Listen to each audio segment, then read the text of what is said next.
and I'm sure that number will go up. This is our monthly community of practice. And we are going to have Christy Reese with Fact Oregon talking about all the great resources they have. First, I want to mention to you, we just, before some of you got on, we were talking about, we were just in a management team meeting for all the TAPs, and Sally and Michelle and everybody that works together to plan everything YTP, and really going over what we're going to do for Summer Academy. And I just want to make sure those of you that are on, double check, and it's July 20th, 21st, and 22nd. The 20th and 21st, it will be, well, from 9 to 2. On the 22nd, the first hour will be for administrators. We'd love it if administrators can come to everything, but if you can only make one thing, we'll have a little thing for 9 to 10 on the 22nd. So the rest of you wouldn't start until 10:15 on that day. Things we're going to go over, people have been asking, we're going to be talking about PREETs and changes with that. We're going to be talking about mirroring the population and what, how that looks in YTP. We're going to talk about the VR YTP notebook that's been put together to help that transition of that training of new transition specialists with exactly what VR is expecting in terms of documentation and readiness for VR intake. What else am I missing, team? I think that's it. I think so. I know a lot of you, any questions with that, go ahead and put it in the chat, or get a hold of one of us, your TAPs. New transition specialist orientation will be August 16th. That registration for that is not out yet, but will be forthcoming, so look for that. What's one more? Oh, I'm sorry, Michelle, for the meeting with finance folks and your administrators on June 24th at from 8:30 at 8:30, or from June 28th at 3:30. You have two choices to attend. The information is all on the YTP website. It's something we want you to register for, and that will be the culmination of the RFA or the IGA, I'm sorry, for YTP for the next 2 years. We're working on fall regionals. We talked about that today, and we're looking at getting space available, reserving those ESDs or schools or wherever we meet for regionals, VR offices, and we will get that information out to you as soon as we have those things settled. So that's the latest news from our team. Questions on that, like I said, put them in the chat or get a hold of your technical assistance provider. Some of you are going to be going to different technical assistance providers, and some of you will, we're kind of shifting roles around since we lost Michelle to VR. Still get to keep her some, which is wonderful, but she's taken on that old role of Lisa's, and now Joyce Douglas has joined us. So we've kind of had to switch around the state a little bit. So that will all be taking place on July 1st. Just one more announcement. In July, we will not have a community of practice. Thanks, Garrett. All right. So I have the pleasure of introducing Christy Reese, who works with Fact Oregon. And she has said that if you guys have a question and you want to ask it, she's happy to answer it right away, or you can type it in the chat and I will monitor that and break in when I can. Those of you that have just come on, can you please put your name in the chat and the site that you are from? That really helps us with our attendance keeping. So if you can do that, I think almost 20 more people have come on since about 2 o'clock. So if you can get that done, that would be wonderful. So take it away, Christy. Oops. Well, thank you for having me, everyone. I am Christy Reese, and my pronouns are she, her. And I am with FACT Oregon. I've been with FACT for a long time, a little over 13 years. And one of the things we want people to know about FACT is we're by families, for families. And what brings me to FACT is my son, Dennis, and I'm a parent. He is 17. And I chose these pictures on purpose because as you can see, we are working on the idea of what employment is going to be for him as he is transitioning into his adulthood. Like I said, he's 17 and he's learning cooking and taking care of the yard. And he was very interested in voting during the last election. And he sat with us as we did, and we kept talking about how he'll be voting in the next election. And so he's an amazing young man who is looking to work, and it's hard to believe he was only 4 when I started FACT, and now he's 17. So he is what brings me here. My role at FACT is the director of operations, which means that I just do a lot of stuff. I do some trainings, I do bookkeeping, I just do a lot. So, and I welcome anyone to jump in at any time, make this informal. I certainly won't probably take up all your time today.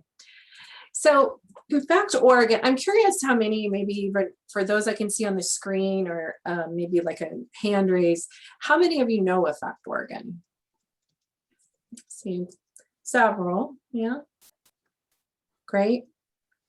So FACT Oregon is the Parent Training Information Center for the state of Oregon, and the PTI, as we're often called, is it's a funding source through the Office of Special Education Programs, and they designate every state to have a PTI to support families. And so our goal is to support families so they can access resources, information, and training. And what we do is really, you can see that we work with families, we help them effectively participate in their child's education, but we also partner with professionals and policymakers so that we can improve outcomes for all kids. And that's one of the, one of our ultimate goals is just continuing to work on improving the outcomes for kids with disabilities. Some of the ways that we do that is, we will provide trainings and workshops. We have one-page profiles, and I know many of the transition network facilitators use one-page profiles, and that's a real big one for us. Provide information. We have a support line, which is what I'm going to focus on today. And then we also do some advocacy in person for families. We meet with policymakers. We've been called in by policymakers and the legislator to testify on behalf of different programs, early childhood, special education, and to seek input on behalf of families. And so, and we work with education, but also really, if it is revolving around someone experiencing disability, then we're kind of that phone call you can make, and we can help direct folks to where they can get information, or we can provide it for them. So what I'm going to focus on today is our support line. It's often one of the pieces that we do, a program of what we do that gets the most questions. And our support line is available to families and partners to get one-on-one support, assistance, answer questions. And so I'm going to talk about what we do. The folks that staff our support line are parents. And so when our partners call, we're always providing a parent perspective, but we often have partners calling who maybe are not in education and are supporting a family, and we can help walk families through. But we also work with educators who have questions about resources for families and whatnot. So, it's open to all. So the first step that people do is they either call or email. We now have a texting option where we have You can actually text in a request. And what we do is we receive it. We need to get that. We will talk to someone if we aren't right now during the pandemic. Our staff shrunk a little bit. And so we're not always able to answer phone calls right when they're coming in, but we will return the call, and then we'll ask just some general information about the reason for the call and the support you're looking for, and then how we get in touch with you. What will happen, and it takes right now 24, 48 hours, depending on the volume. And then someone will call back and basically listen, walk through, provide information, resources. A couple things I'd like to point out is during the pandemic and during the last over year, we definitely saw a dramatic decrease in the amount of people reaching out. We were setting records right up until March 15th, where our support calls we continued to climb each year. We were on a trajectory of this last year of a 25% over the year increase. That was coming off of the previous year, a 35% increase. So we're handling over 1,000 support contacts each month on average. And so that was pre-pandemic. We, like many of the PTIs across the country, saw that difference as families went into distance learning, what that navigation was like, and the capacity was diminished. We are starting to see that little bit of uptick. And I think that we're going to start getting close to pre-pandemic levels by the fall when everyone is returning. And as the Department of Education releases the guidance for recovery services and what that looks like. And so when we try and answer the phone live as often as possible, we definitely call people back pretty much when we're done. In a really busy time, we'll get 15 to 20 calls a day. So that's why people have to leave messages, because there's just not enough people to answer the phone. And then when we call back, we either call or email. We work to be able to support someone at the time that is the most, that works the best for them. And it's not a one and done. So if we talk to someone and they have a question and we're walking through a process, each interaction for one family, we'll connect with them 4 to 5 times so that we can resolve their issue, support them through whatever. We'll send resources, we'll look at documents, and we don't ever want, because we support mostly families, we don't want them to be alone. And that often, that first phone call is us listening when a family has a concern or an issue that they want to bring up, is we're just listening, that place for somebody to land, and then we can work with them on what the next steps are. One of the things that we started doing in this last year is we realized that there are families that have barriers to access. And so if they're given our phone number or our email, they may not be comfortable, or they may need additional support. And so what we created was a referral form so that partners in the field can refer, whether someone has the need for language support or they need someone to support them together in reaching out. And so we can have folks, and it's linked on the PowerPoint I sent, and this is linked, I'll have to get I don't know what the address is off the top of my head. But so a referral can be made when the family knows, and then we can work with a partner to support a family together, because there's often people already in their lives. And so it's another way for partners who know a family needs support, that we can provide that and remove some barriers. We do have staff. We have a bilingual program coordinator who speaks Spanish, is a native Spanish speaker. And so we provide support directly in Spanish.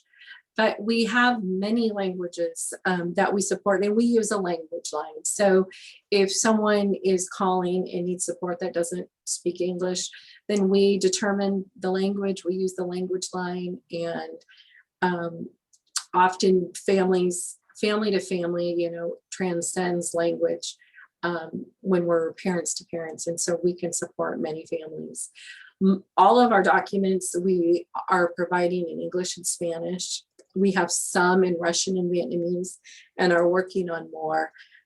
So we don't have every language translated, but we're trying to do the top in Oregon and are looking, getting documents vetted so that we know that they're culturally appropriate is still a challenge in Russian and Vietnamese. And so we still work with partners on those, but Spanish we're able to go through and vet as we go. And really, we're your partner to support family engagement. We want families to be engaged in the process, and we want to support families to do that because we aren't able to go to every meeting a family has.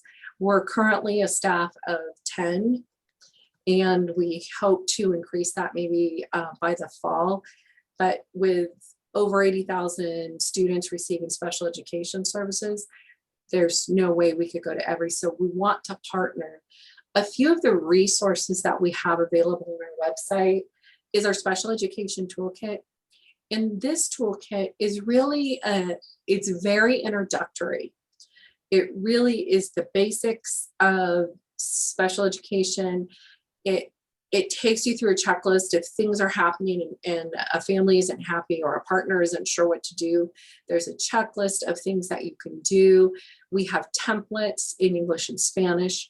So often we're talking to families that need to request a meeting or they need to request an action, but the mechanism to do that is they're unsure.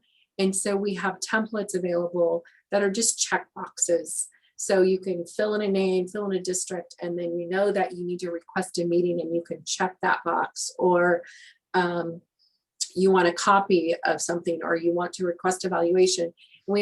There's just a checkbox that you can, just note and then sign and then send with some instruction on how to do that. And that was a result. The toolkit came together with, we work with stakeholders. One of the things I was sharing with Mary Jo as we were coming on was that we try not to be mud wreckers, even if we're not always in agreement. We want to support a family's participation for the best outcome for their student in what they want. We're not afraid to speak up, but we want to foster relationships and partnerships. So our toolkit was sent to the Department of Education, Disability Rights Oregon. We sent it to attorneys that represent families, but also to attorneys that represent school districts, as well as a couple different special education directors, because we actually got some feedback and made some tweaks because we really want something that's workable.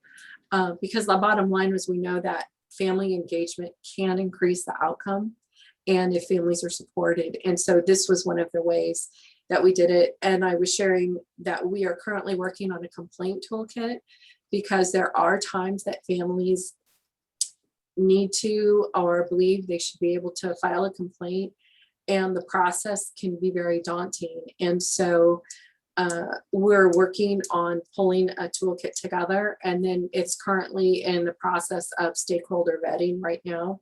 So we'll go through the Department of Education, the same thing. We'll ask special education directors, we'll ask attorneys that represent districts and families and Disability Rights Oregon and special education directors, because it's not meant to be inflammatory. It simply is that there are times when complaints are necessary. And what we want to do is help take some emotion out of it and make, if you're going to file a complaint, that you have some success, that there's a real reason and a process. And so those are the types of resources that we have available. We, of course, have the templates for a one-page profile, but also for parents to write input statements when they're meeting. So if they're at an IEP meeting, maybe it's a transition meeting, that they have a guide that helps them document their concerns and what they think solutions are. Even we share with families, it doesn't mean that that's going to be what is done. But if we can start a conversation and have families articulate that, we have so many families and our education partners come back and say, now we know, okay, now I understand what, so-and-so is looking for. Now I understand what they mean. And so that's what we just want families to be able to participate. We also have our on-demand training modules, and currently the IEP for middle and high school and a transition to adulthood are in the works and will probably be available by fall. I expect mid to the end of summer, those are going to be completed. They'll come out in English first, and then Spanish will be just a little bit later. And then they're available for families or partners anytime. They just have to register. You get the link and can watch at your leisure and as many times as you want. And they're the just basic introductory IEP trainings for this age group. And so there's just a few of the websites. I would invite all of you to visit our website. We just worked on it, changed the format, tried to make it much easier to navigate, much more accessible, and welcome to any feedback. But really, that's who we are. And to learn more, visit our website. You can call or email. And really, I'm just here to answer questions about how we can support.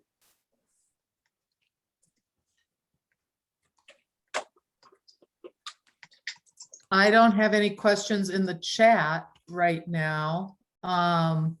So if some of you if you have a question on how it works in your area, specific questions about that, let's go ahead and make sure that you're really clear on how FACT is there to help support you and the students you work with.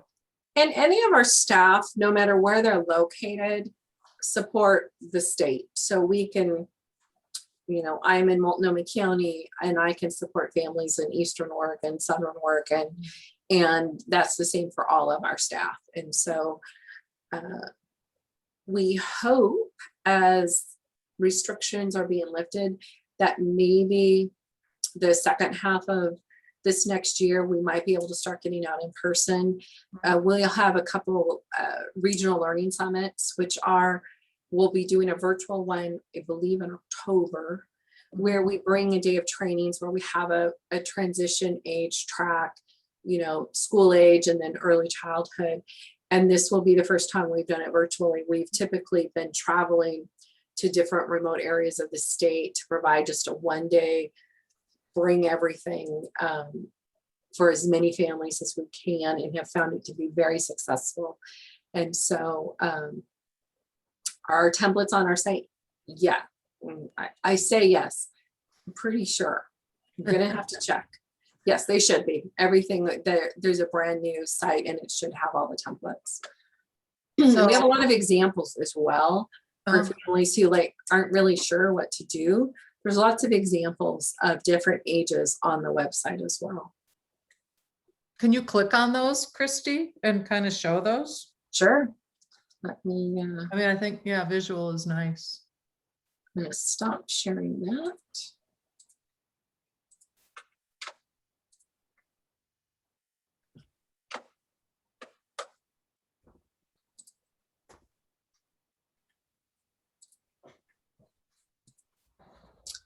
All right, so hopefully everyone, are you seeing the screen? Yeah. Okay, can't see me, there you are. Okay, so here's our new website. And if anyone needs, support, you can click on this. It just lets you know how you can get in touch with us. Okay, this is a test. Here we go. So what we do, person-centered profiles. Well, and I want you to know, I did not choose this one to go on the page, but this happens to be my son. This is a simplified version of one that we had created in a different format for him for high school. But we have examples, and you can download. We have different samples. So for those that know Roberta Dunn, we have taught, Okay, so I guess you just download it. We have Todd's, which is him as an adult looking for a roommate. We have middle schoolers.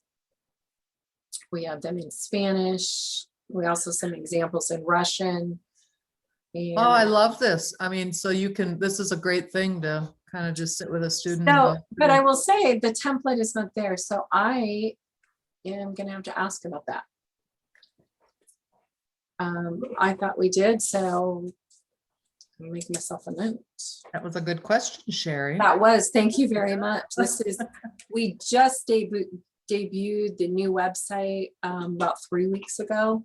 Okay. And we're still working out some of those kinks. It's much easier to navigate for us, but we're still trying to get everything back on. Right. So often families aren't sure. I know that I wasn't, what do you do? What do you say? And so trying to give examples of different ways, different formats that you can use is available. And Yeah. so just in the website, if families, if they're new to disability, there again, this will link you to the samples.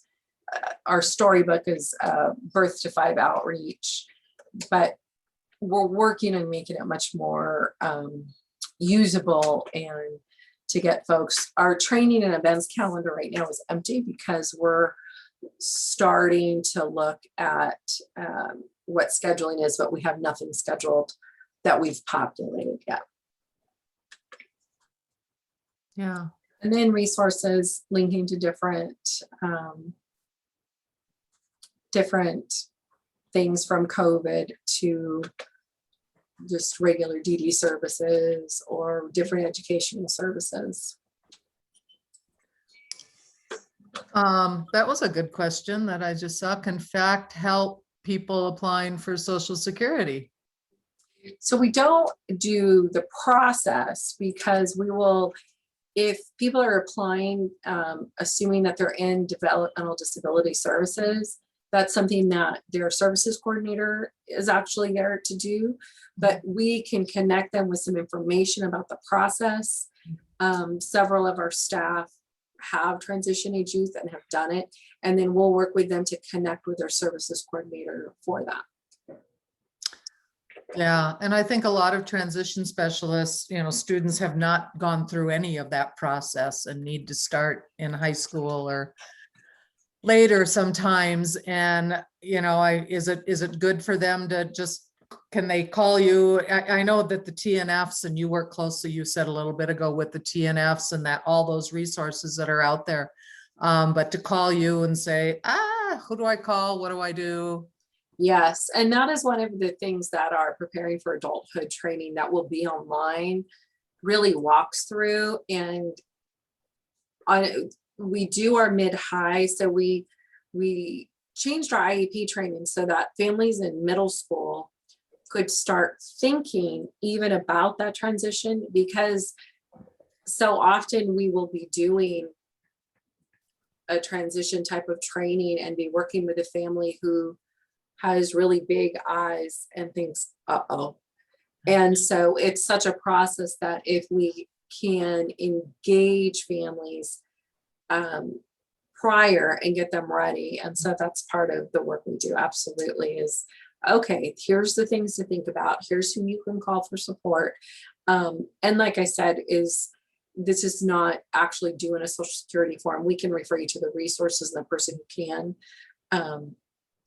But we'll help you get there if you're not sure. And if families are not enrolled, if they would qualify for DD services, then we can connect them to the county eligibility line for their county to start that process. Yeah. And I think we see that a lot, with students who that process has not started, and a transition specialist will realize, this student probably would qualify for DD services, and the family's like, what's that about? What's that? Yeah. I think one of the other things is, well, I just had a thought. We're working on some more tool books. We have there's a lot of resources for transition. So we make sure the Department of Ed has one that was done in collaboration with several people. And working to get families that, because even the transition process can be daunting. Yes. And you guys, you might have some other questions out there. Coming this summer, because transition is not just for, I mean, education is a piece, but we talk a lot about whole lives and what that is. And so this summer in August, we are collaborating and partnering with the Autism Society of Oregon and Bridging Southern Oregon, and are going to have Shania Luther, and she is going to do a training, a sexuality training, and it'll be for families and for youth. And so that's something. And then we'll actually be working probably in October with the Family to Family Health Information Center for the transition in medical as well. So we try and make sure families can see things, you know, it's a whole life, education's a part. There's all these different pieces, and help bring that together. Right, and that's what, you know, our goal is to have students find competitive integrated employment, but we all know those other things have to be in place before Absolutely. before that happens. With your trainings and stuff, if you let us know, we can blast them to our sites and our transition specialists so that they know and can pass the word on to interested families.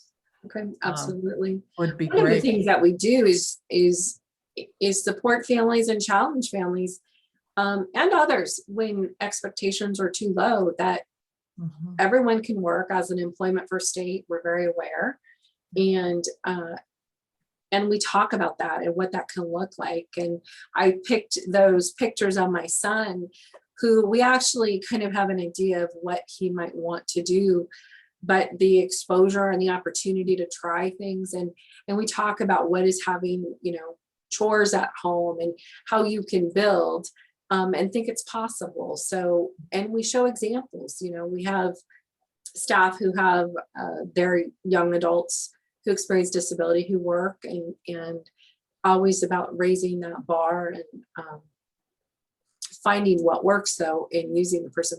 What does the person like to do? What do they not like to do? And I see a question about guardianship. We actually do talk about guardianship quite a lot. We won't say to a family, don't do it, and we won't say do it.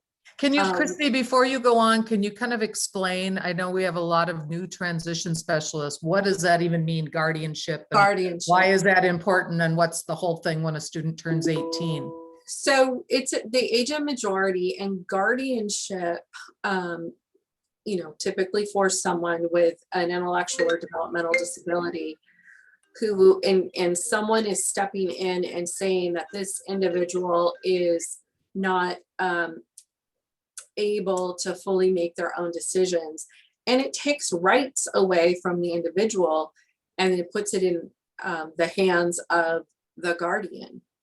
And there is a misnomer that for individuals with intellectual and developmental disabilities, that we parents must get guardianship when our young person is going to be 18 years old, because how can they possibly make decisions? And so it's a legal process, it's a formal process, and it's a serious process because it is taking away someone's rights. We want to make sure that families know and understand what it is, and also that there are alternatives to having guardianship. So you can have a health proxy, you can have an educational surrogate who can support someone who's 18 in education, and that the individual they can have lots of things to support them. There's powers of attorney, there's different levels of support that can be put in to support an individual and not take their rights away, and that it's something that can happen at different times, but it's not an automatic. And that's, I think, the big thing is that we let families know it's not a requirement. In fact, I think Mary Jo, someone was sharing with me earlier, or it was the staff, that somebody had been told that the only way for their youth to get Social Security, SSI, was if they had guardianship. That's not the case. Oh, And so that's what we want families to know. A few years ago, we brought out Jonathan Martinez, who is an attorney who works in supported decision making, who helped a woman with Down syndrome actually get rid of guardianship that her mother had, and living with someone who was supporting her, but that she regained her rights. And he's a Jonathan Martinez, and it's spelled Martinis, I believe. He has a lot on supported decision making, and I encourage you to look if you haven't heard, because it's yes, it was some, and I see CJ says, yeah, she's a great advocate, and he was a great presenter, and he has very challenging presentation. So that's what guardianship. So we will let families know, because often they believe they have to. We will send them to DRO, has information about alternatives. So the thing that we encourage families is to understand there is a cost involved, and it's a legal process, and it is not inexpensive. oh, And so that's what we'll inform them on. nice. Oh, I was the one that asked the question. I'm Melanie Beiser with Woodburn School District, and I have been giving them, parents, I tell them I know this much because of things that I have learned in the presentations I have attended. But I give them your information and ARC information. And I just, since you were here, wanted to double check myself that I was in fact speaking all the truths and all the things. So thank you so much. thank you. I think one of the things is we do pretty well. We know a lot, and we don't know everything. And so one of the things that I would say FACT Oregon is good at, and our staff is good at, is if we don't know the answer, we often can find partners who know the answers, or we rely on each other in our networks and to get answers. So absolutely, please send families, even if it's something that we don't do, that we will find a tool. And over the last year, we have supported families with very difficult situations that were brought about by the pandemic. Some of them, we've had to learn a lot, but getting people connected to resources. We saw Donna Beagle. She spoke to our staff years ago, and Donna is a national expert on poverty. And one of the things that she said is that if it's not you, who?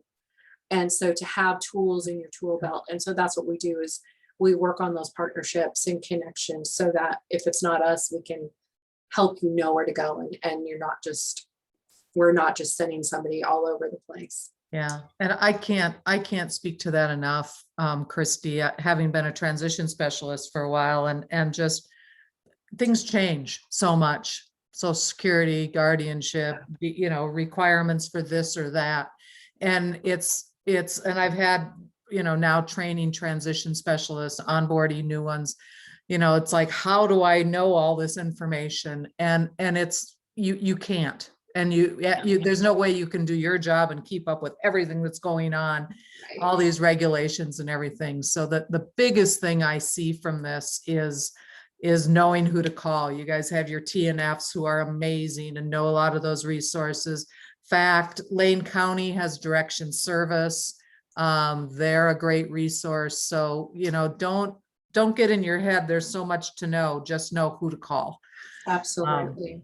And that's my biggest message to people. And for those of you, if you're working with students and families who, some who don't have high expectations, or never learned to have high expectations, or were introduced to a medical model, or something that was very deficit based, so that they don't believe their student's going to go along to work or have a life outside of their home, and don't know what to do. Often what we do is we do a lot of listening and a lot of talking to families. We share examples. We connect other families with them so they have someone to talk to, so they can hear from someone who just understands the process. And believe me, for all of us, it's so easy to talk to another family about what to do. And then I promise you, each of us staff, as we're starting to go through it, we're calling each other for support. Doesn't matter how much you know, when it's your kid, it's totally different. So we can often do that as well as just listen. Yeah. Are there different support groups and things in different regions, like family support groups, that are put together? There are, and there's no way that we would know. There's so many. There's Okay. organized, so different disability groups. Okay. Autism Society of Oregon, they have chapter reps all over. And so you can connect with them and they might have one on site.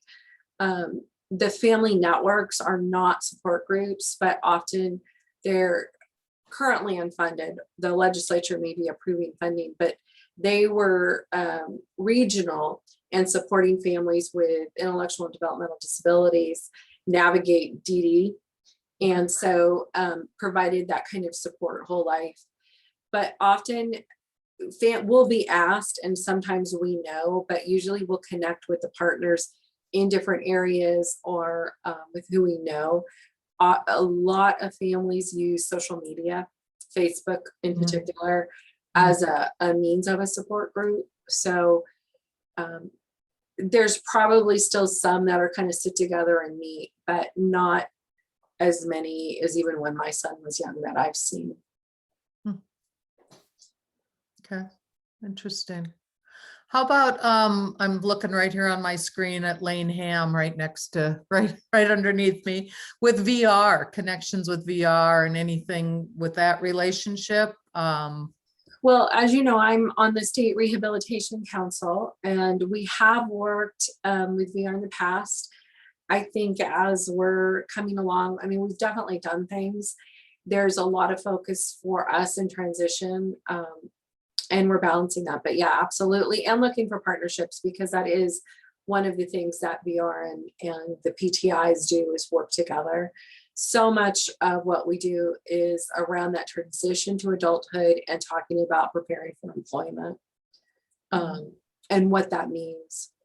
We had you guys come down. It's been a while, so we might want to do it again. We had a presentation at Brookings Harbor High School, and it's been a little bit. I can't remember if it was you or not, but it was really cool. It was one of the first times I've ever heard a fact. So it has been a little bit, and maybe we could have another one next year or something like that, just to kind of get a brush up and just get, That was probably Heather Olivier in Southern Oregon, who is amazing and is, well, amazing is an understatement, but is very well connected in Southern Oregon. And so staff will travel, and absolutely. So like for transition nights, I know some of the schools will have a transition night, bringing in different providers and, all of that. I think, have you done that? You guys have done that down there, Lane, haven't you? And then having a representative from FACT come in to be able to talk to parents then? Yes, and we're trying to plan another one for next year. And so maybe we can include you guys. I'm sure that you were on the list somewhere, but we are trying to plan right now for next year. Yeah. So, and what I will share is we're attending as many as we can in Southern Oregon. And I don't know that Brookings, they work all year, and they have one big, they call it agency night, I think.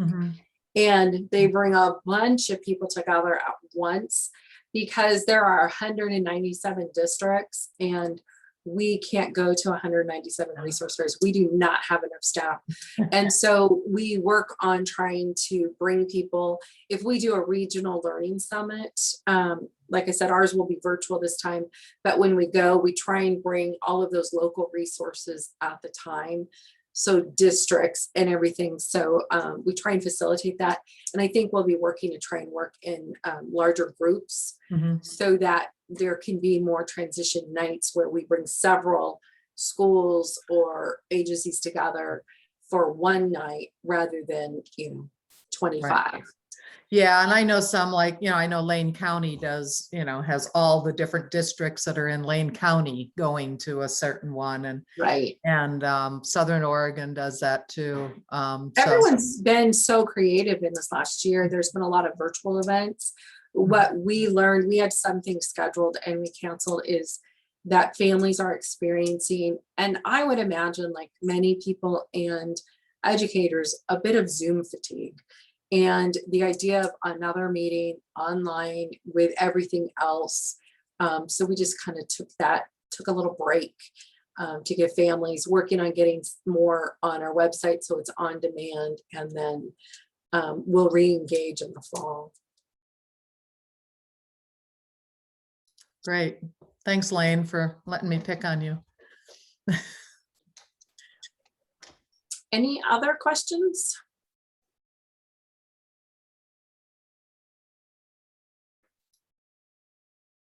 No, No. you just did such a great job. Well, Great. always feel free to email me or support or info@FACT Oregon. We're happy. We do a lot of partnerships, and I can see one name. I know that Heather works very closely with Cindy Cameron, who I see is on here. Mhm. And we're, like I said, our staffing was a bit in flux with the pandemic. And now as everyone is starting to come to the other side, I think we're recalibrating a little bit and Yeah. then able to re-engage just like everybody. Yeah, like all of us. And I think those resources we're gonna all have different questions come fall as a result of what's happened this past year and trying to get kids re-engaged and Absolutely. help. So I would expect, as the Department of Education comes out with guidelines for recovery services and what that looks like, we'll be spending probably a lot of time in that, in supporting families and partners with what that document, usually once it comes out, then we'll take it, assimilate it, and then figure out how do we share this with families so they understand that with partners, because I believe that's going to be a lot of families. I think some are they're waiting till it's the last day of school and they can have a little bit of a break and get going again in the fall. yeah, I just wanted to say too, that I've referred several people to you that aren't even in YTP, just parents in my community. I live in a really, really, really small town.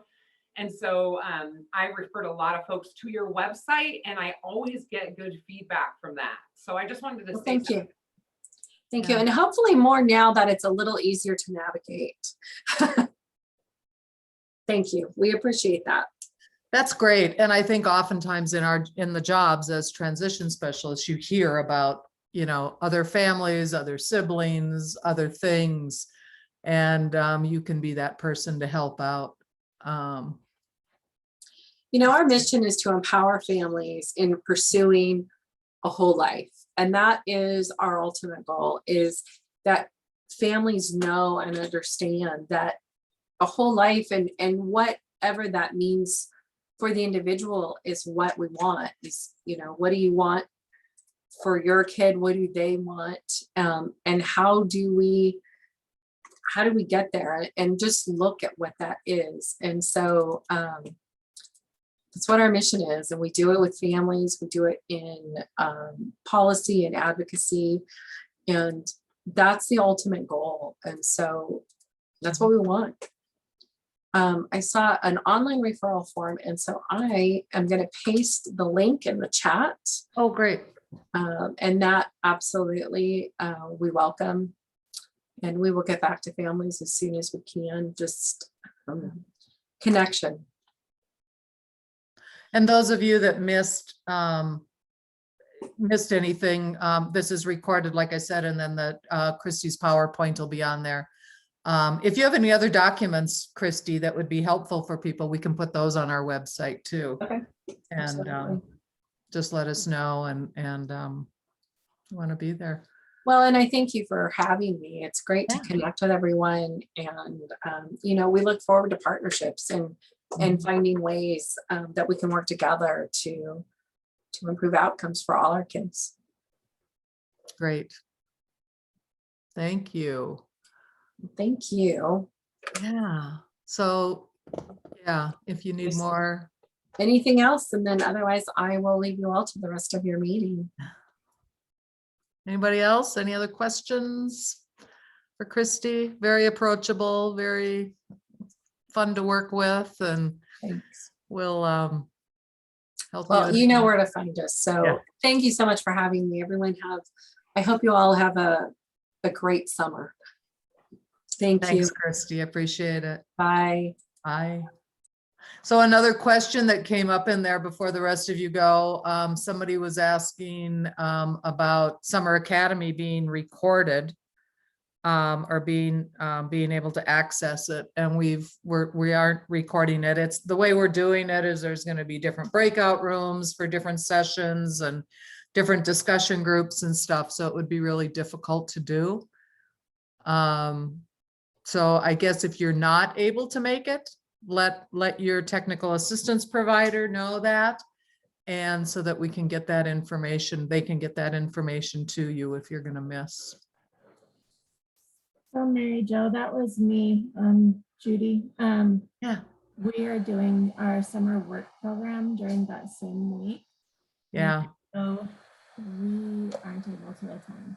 So I just wanted to see if there was any way to still get some of the same information that we missed on.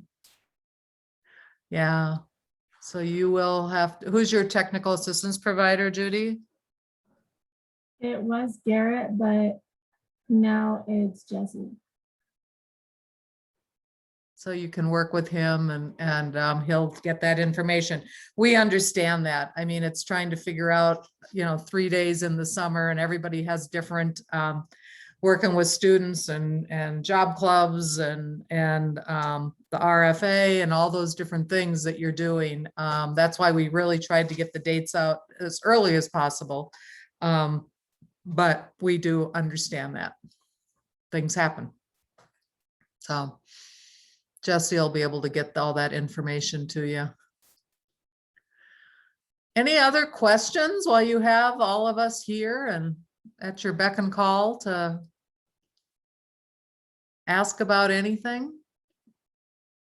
Other folks on my team or technical assistance providers, do we have anything, or Sally or Michelle that you want to announce? Got a couple minutes left. And Mary Jo, I did miss the very beginning when you were talking about some dates prior to the YPT stuff, and I just wanted to be sure I wasn't gonna miss anything in June here. June is, Michelle, do you want to talk to that again? Exactly what's happening in June and how that's set up for the 2 community of practices?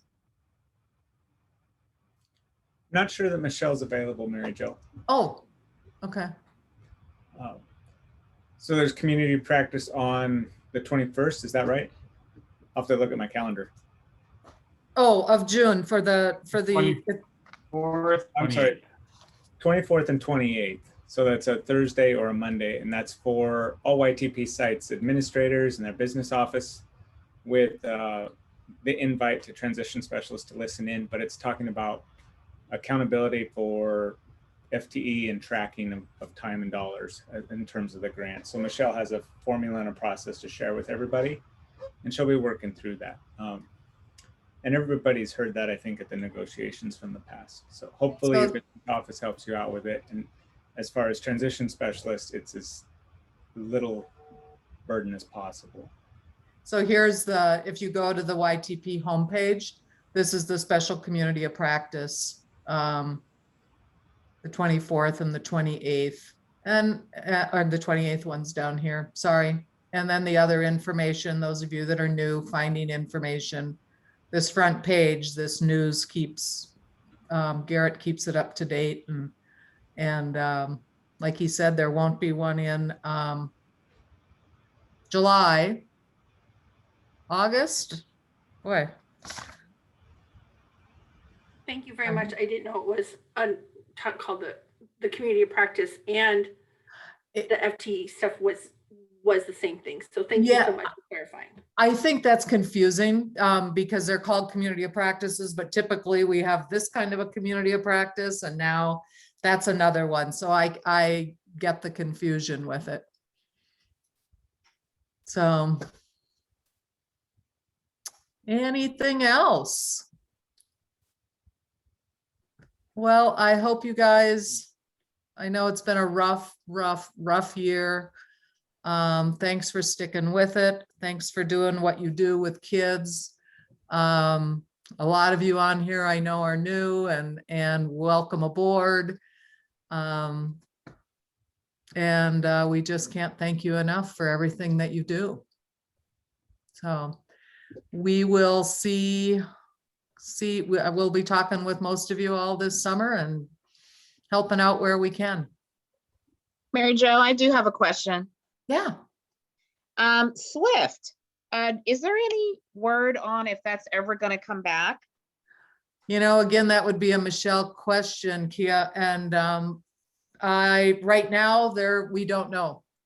We know it's not happening this summer. It's a model that they like, that that we all know the benefit that kids got from it, but is how it's going to move in the future.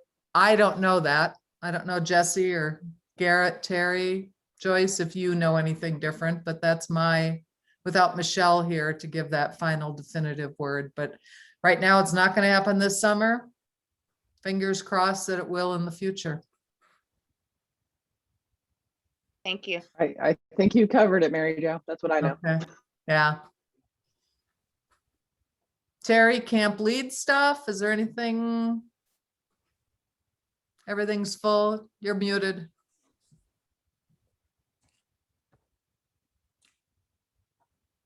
Still muted. It's all right. All right. Yeah, it's camp leads full. Yeah, Camp Lead is full. It's a day camp for Central Oregon. So Okay. that should change next year too, we hope. I mean, the pandemic the repercussions still continue, so. Yeah, and we see how valuable those things are for students. So doing that, trying to replicate some of those models in your local, getting 2 or 3 sites together and working together, doing that with some day things, being creative right now has kind of been the name of the game for the last year and a half. So.